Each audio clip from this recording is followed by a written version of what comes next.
সংবাদ সবাইকে স্বাগত জানাচ্ছি আমি ফিরোজ তোহা। শুরুতে সংবাদ শিরোনাম জানিয়ে দিব আমাদের হাতে থাকা সর্বশেষ গুরুত্বপূর্ণ আপডেট সংবাদ। ভারতের সঙ্গে বাংলাদেশের 10টি চুক্তি সই হয়েছে। ভারতের প্রধানমন্ত্রী নরেন্দ্র মোদীর সঙ্গে বৈঠক শেষে 10টি চুক্তি সই করেছেন প্রধানমন্ত্রী শেখ হাসিনা। এগুলো জানতে ভিডিওটি না টেনে আমাদের সঙ্গেই থাকুন।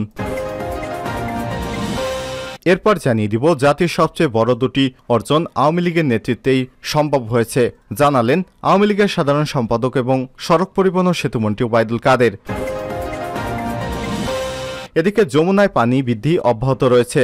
যমুনা নদীর পানি সিরাজগঞ্জ পয়েন্টে বাড়ছেই, ফলে প্লাবিত হচ্ছে যমুনার অভ্যন্তরীণ অঞ্চলের ফসলি জমি। গত 5 দিন ধরেই একটানা পানি বাড়ছে যমুনায়, পাশাপাশি অভ্যন্তরীণ নদ নদীর পানিও বেড়ে চলেছে। এদিকে মতিউরের স্ত্রীর পার্ক অসামাজিক কার্যকলাপ এবং মাদক ব্যবসায়ীদের অভয়ারণ্য। নরসিংদীর দুর্গম একটি উপজেলার নাম রায়পুরা। এই উপজেলা একটি পাহাড়ি এলাকায়, নাম মারজাল। এলাকায় জাতীয় রাজস্ব বোর্ড এনবিআরের সদস্য, বর্তমান কাস্টমস ও ভ্যাট অফিসার, আপিলের ট্রাইব্যুনালের প্রেসিডেন্ট মতিউর রহমানের প্রথম স্ত্রী রায়পুরা উপজেলা পরিষদের চেয়ারম্যান লায়লা কানিস লাকি টিলা নামে তার কিছু জলাশয় এবং ঝোপঝাড় নিয়ে গড়ে তোলেন ওয়ান্ডার পার্ক। এখানে বিনোদনের বাইরে চলে অসামাজিক কার্যকলাপ। এ বিষয়ে গুরুত্বপূর্ণ সংবাদ থাকবে বন্ধুরা। সম্পূর্ণ সংবাদটি জানতে ভিডিওটি না টেনে দেখতে থাকুন। এদিকে স্বাস্থ্যমন্ত্রী সামন্ত লাল সেন বললেন, রাসেল ভাইপার সাপ নিয়ে সুখবর। ভয়ঙ্কর বিষাক্ত সাপ রাসেল ভাইপার ছড়িয়েছে দেশের বিভিন্ন জেলায়, যার আতঙ্ক ছড়িয়ে পড়েছে পুরো বাংলাদেশে। বিষয়টি নিয়ে নড়েচড়ে বসেছেন স্বাস্থ্য মন্ত্রণালয় এবং এ সম্পর্কিত অধিদপ্তরগুলো। এবার বিষয়টি নিয়ে কিছুটা স্বস্তির সংবাদ দিয়েছেন স্বাস্থ্যমন্ত্রী ডাক্তার সামন্ত লাল সেন। এবং সর্বশেষ জানিয়ে দিব, এবার ইসরায়েলের বিরুদ্ধে আদালতে আরেক দেশ। ফিলিস্তিনের গাজায় অভিযানের নামে গণহত্যা চালাচ্ছে ইহুদিবাদী ইসরায়েল। এর বিরুদ্ধে আন্তর্জাতিক বিচার আদালত আইসিজে দক্ষিণ আফ্রিকার করা মামলায় যোগ দেওয়ার ঘোষণা দিয়েছে কিউবা। প্রেস টিভির প্রতিবেদনে বলা হয়েছে, কিউবার পররাষ্ট্র মন্ত্রণালয়ের এক বিবৃতিতে বলেছে, কিউবা আনুষ্ঠানিকভাবে ইসরায়েলের বিরুদ্ধে দক্ষিণ আফ্রিকার গণহত্যার অভিযোগকে সমর্থন করবে। প্রিয় দর্শক, গাজায় বেসামরিক নাগরিকদের বিরুদ্ধে নেতানিয়াহু সরকারের ক্রমবর্ধমান আক্রমণ বন্ধের কোনো লক্ষণ নেই। এ কারণে তাদের বিরুদ্ধে আদালতে যায় শ্রেয় বলে মনে করছে কিউবা। এতক্ষণ শুনছিলেন সংবাদ শিরোনাম, এবারে বিস্তারিত। তবে তার আগে অনুরোধ থাকবে, আপনি কোন স্থান থেকে আমাদের সংবাদটি দেখছেন কমেন্ট করে জানিয়ে দিন এই সংবাদ সম্পর্কে আপনার মূল্যবান মতামত। প্রিয় দর্শক, আপনি যদি আমাদের চ্যানেলে নতুন হয়ে থাকেন, ভিডিওটি দেখতে দেখতে চ্যানেলটি সাবস্ক্রাইব করে রাখুন। ভিডিওটিতে একটি লাইক দিয়ে দিন, বন্ধুদের মাঝে শেয়ার করে দিন আপনার ফেসবুক প্রোফাইলে, যাতে করে সবার আগে এই লেটেস্ট আপডেট সংবাদগুলো আপনার কাছে পৌঁছে যায়। চ্যানেলটি সাবস্ক্রাইব করে আমাদের সঙ্গেই থাকুন। ভারতের সঙ্গে বাংলাদেশের 10টি চুক্তি সই হয়েছে। ভারতের প্রধানমন্ত্রী নরেন্দ্র মোদীর সঙ্গে বৈঠকে 10টি চুক্তি সই করেছেন প্রধানমন্ত্রী শেখ হাসিনা। শনিবার 22 জুন দুপুরে নয়াদিল্লি হায়দ্রাবাদ হাউসে বৈঠকে এই চুক্তি স্বাক্ষরিত হয়। যে 10টি চুক্তি স্বাক্ষরিত হয়েছে সেগুলোর মধ্যে 1. Bangladesh Bharat digital partnership, 2. India Bangladesh green partnership, 3.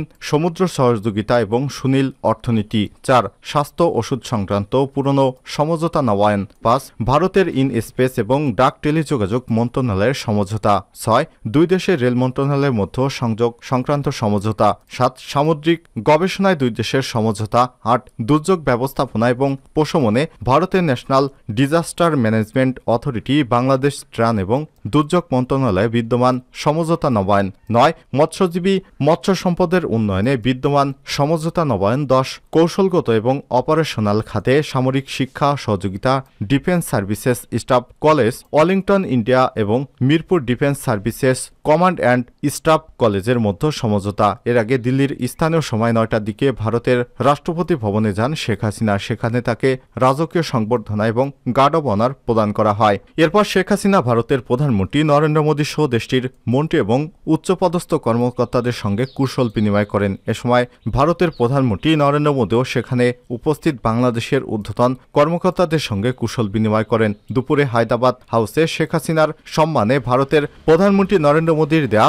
মধ্যভোজনে অংশ নেন তিনি। বিকেলে ভারতের উপরাষ্ট্রপতি জগদীশ ধনখড়ের কার্যালয়ে তার সঙ্গে প্রধানমন্ত্রী শেখ হাসিনার সাক্ষাৎ অনুষ্ঠিত হবে। এরপর তিনি পুনরায় ভারতের রাষ্ট্রপতি ভবনে যাবেন। সেখানে তিনি ভারতের রাষ্ট্রপতি দ্রৌপদী মুর্মুর সঙ্গে একান্ত সাক্ষাৎ করবেন। নয়াদিল্লির সময় বিকাল 6টায় বিমান বাংলাদেশ এয়ারলাইন্সের বিশেষ বিমানে ঢাকার উদ্দেশ্যে রওনা হবেন প্রধানমন্ত্রী শেখ হাসিনা। শুক্রবার 21শে জুন বিকেল 4:45টায় সফর সঙ্গীদের নিয়ে পালাম বিমানবন্দরে পা রাখেন শেখ হাসিনা। এ সময় প্রধানমন্ত্রীকে স্বাগত জানান ভারতের পররাষ্ট্র এবং পরিবেশ বিষয়ক প্রতিমন্ত্রী কীর্তিবর্ধন সিং।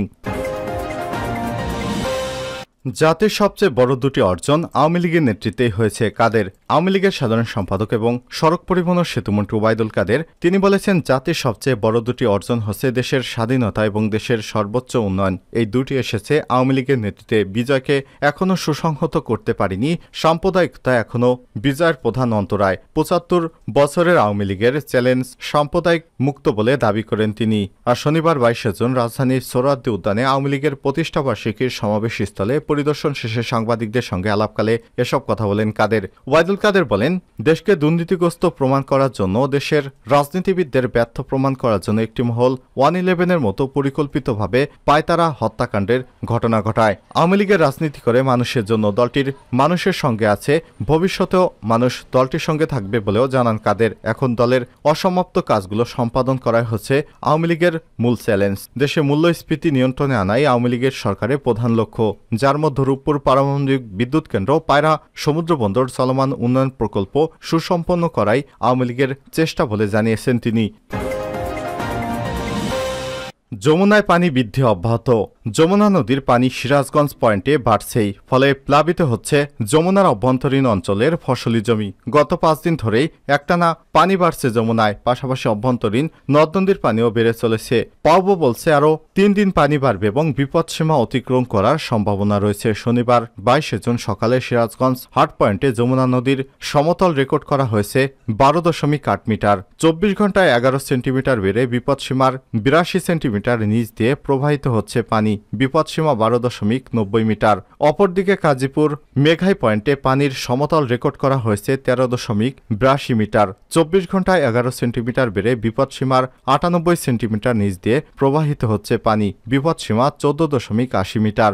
যমুনার পানি বৃদ্ধি পায় জেলার 5টি উপজেলার চরাঞ্চলের গ্রামগুলোতে ফসলি জমি প্লাবিত হতে শুরু করেছে। ইতিমধ্যে তলিয়ে গেছে চরাঞ্চলের নিম্নভূমি। বন্যা আতঙ্কিত বিরাজ করছে চরাঞ্চলের মানুষের মাঝে। সিরাজগঞ্জ পানি উন্নয়ন বোর্ডের নির্বাহী প্রকৌশলী মোহাম্মদ মাহবুবুর রহমান বলেন, আরও 3 দিন যমুনার পানি বাড়বে। এতে বিপদসীমা অতিক্রম করে ছোট ছোট মাঝারি বন্যা হওয়ার সম্ভাবনা রয়েছে। মতিউরের স্ত্রীর পার্কে অসামাজিক কার্যকলাপ এবং মাদক ব্যবসায়ীদের অভয়ারণ্য। নরসিংদীর দুর্গম একটি উপজেলার নাম রায়পুরা। এই উপজেলার একটি পাহাড়ি এলাকার নাম মরচাল। এলাকায় জাতীয় রাজস্ব বোর্ড এনবিআরের সদস্য, বর্তমান customs, excise, VAT and appeal ট্রাইব্যুনালের প্রেসিডেন্ট মতিউর রহমানের স্ত্রী রায়পুরা উপজেলা পরিষদের chairman Laila Kanis lucky tiller কিছু জলাশয় এবং ঝোপঝাড় নিয়ে গড়ে তোলেন ওয়ান্ডার পার্ক। বিনোদন কেন্দ্র হলে এর অভ্যন্তরে চলে সব অসামাজিক কর্মকাণ্ড। পার্কের ভেতরে দর্শনার্থীদের বসার স্থানগুলো যেন একটি ঘুপড়ি ঘর। সে ঘরেই চলে নানা অসামাজিক কার্যকলাপ। স্কুল কলেজ পড়ুয়া শিক্ষার্থী সহ নানা বয়সের লোকজন এই পার্কে এসে লিপ্ত হয় অসামাজিক কার্যকলাপে। এতে করে এলাকায় যুব সমাজ সহ উঠতি বয়সী যুবক যুবতী বিপদগামী হচ্ছে। পার্কের ভেতরে রাত্রি যাপনের জন্য রয়েছে বিলাসবহুল একাধিক কটেজ। কটেজের প্রতিটি কক্ষ শীততাপ নিয়ন্ত্রিত। সে কটেজে 2 জনের জন্য একটি রুমের ভাড়া প্রতি রাত 3000 টাকা, যার ফলে বলা যায় অনৈতিক কার্যক্রমের এক আড্ডাখানা মার্জালের ওয়াটার পার্ক। এ ওয়ান্ডার পার্কটি ঘুরে এসে অনেকেই পার্ক সম্পর্কে নানা মন্তব্য করেছেন। পার্কে গিয়ে দেখা গেছে 1.5 একরের বেশি আয়তন জুড়ে পার্কটির অবস্থান। ভেতরে রয়েছে বিলাসবহুল একাধিক কটেজ। কটেজের প্রতিটি কক্ষ শীততাপ নিয়ন্ত্রিত। এছাড়াও পার্ক জুড়ে রয়েছে বিভিন্ন বয়সীদের জন্য বেশ কিছু রাইড। পুরো পার্ক জুড়ে বিভিন্ন ভাস্কর্য স্থাপনা এবং বিশাল আয়তনের একটি লেক রয়েছে। দেশের বিভিন্ন অঞ্চল থেকে ঈদের আমেজ কাটানোর জন্য অনেকেই ছুটে যায় যান সেখানে একটু ভেতরে যেতেই চোখে পড়বে কিছু উঠতি বয়সী যুবক যুবতীরা জুটিবদ্ধ হয়ে ঝোপঝাড়ে এবং বসার জন্য বানানো ঘুপড়ি ঘরে বসে অসামাজিক কার্যকলাপে লিপ্ত হয়েছে, যার অন্যদিকে ভদ্র পরিবারের লোকজনকে হাঁটাহাঁটির সময় বিষয়টি নিয়ে নানা মন্তব্য করতে শোনা গেছে। গত শুক্রবার পরিবার নিয়ে পার্কে ঘুরতে আসা আলাউদ্দিন নামে এক সরকারি চাকরিজীবী বলেছেন, ছুটির দিনে হওয়ায় ছেলেমেয়েসহ পরিবারের সদস্যদের নিয়ে জনপ্রতি 200 টাকা করে টিকিট কেটে পার্কে প্রবেশ করেছি। পার্কে প্রবেশের পর বিভিন্ন স্থানে ঘোরাঘুরি করতে গিয়ে পরিবার নিয়ে বিব্রতকর অবস্থায় পড়তে হয়েছে। ভেতরে দর্শনার্থীদের বসার জন্য বানানো বিভিন্ন ঘুপড়ি ঘর এবং নির্জন স্থানে ভাস্কর্যের আদলে বানানো বসার স্থানে উঠতি বয়সী যুবক যুবতীরা একে অপরকে জড়িয়ে ধরে বিভিন্ন অঙ্গভঙ্গিতে রয়েছে, যা দেখে পরিবার নিয়ে আর ঘুরতে না পেরে বেরিয়ে আসলাম। আমার এতগুলো টাকাই চলে গেল। এ পার্কের আশেপাশের এলাকাবাসীর অভিযোগ, অবৈধভাবে জোরপূর্বক জমি দখল করে লায়লা কানিস লাকি পার্কটি স্থাপন করেছেন। এছাড়াও এলাকাবাসী আরও অভিযোগ করে বলেছে যে এই পার্কের মালিক লায়লা কানিস লাকি তার সন্ত্রাসী বাহিনী দিয়ে পার্কটি বর্তমানে চালাচ্ছে, ফলে পার্কের বিরুদ্ধে কেউ কিছু বলার সাহস পাচ্ছে না। রাসেল ভাইপার সাপ নিয়ে সুখবর দিলেন স্বাস্থ্যমন্ত্রী। ভয়াবহ বিষাক্ত সাপ রাসেল ভাইপার ছড়িয়েছে দেশের বিভিন্ন জেলায়, যার আতঙ্ক ছড়িয়ে পুরো বাংলাদেশে। বিষয়টি নিয়ে নড়েচড়ে বসেছে স্বাস্থ্য মন্ত্রণালয় সহ এ সম্পর্কিত অধিদপ্তরগুলো। এবার বিষয়টি নিয়ে কিছুটা স্বস্তির সংবাদ দিয়েছেন স্বাস্থ্যমন্ত্রী ডাক্তার সামন্তলাল সেন। মন্ত্রী বলেছেন, আতঙ্কিত হবেন না, রাসেল ভাইপারের যে কোনো অ্যান্টিভেনম প্রতিষেধক টিকা সেটা আমাদের হাসপাতালগুলোতে পর্যাপ্ত মজুদ রয়েছে। আমি পরিষ্কার নির্দেশনা দিয়েছি, কোনো অবস্থাতেই অ্যান্টিভেনমের ঘাটতি থাকা যাবে না। শনিবার 22 জুন সকাল 10টার দিকে অনলাইন প্ল্যাটফর্ম জুমে অনুষ্ঠিত এক সভায় স্বাস্থ্যমন্ত্রী এই কথা বলেন। সভায় সারা দেশের সিভিল সার্জন, পরিবার পরিকল্পনা কর্মকর্তা, বিভাগীয় পরিচালক, মেডিকেল কলেজ হাসপাতালের পরিচালক সহ দেশের সমগ্র স্বাস্থ্য বিভাগের কর্মকর্তারা অংশ নেন। সভায় স্বাস্থ্যমন্ত্রী দেশের সমগ্র হাসপাতালে পর্যাপ্ত অ্যান্টিভেনম মজুদ রাখা এবং কোনো অবস্থাতেই অ্যান্টিভেনমের স্টক খালি না থাকার নির্দেশনা দেন। স্বাস্থ্যমন্ত্রী আরও বলেন, সর্পদংশনের করলে সবচেয়ে গুরুত্বপূর্ণ বিষয় হচ্ছে রোগীকে দ্রুত চিকিৎসা দেওয়া হবে। আক্রান্ত হওয়ার সঙ্গে সঙ্গে ডাক্তারের কাছে নিয়ে যেতে হবে।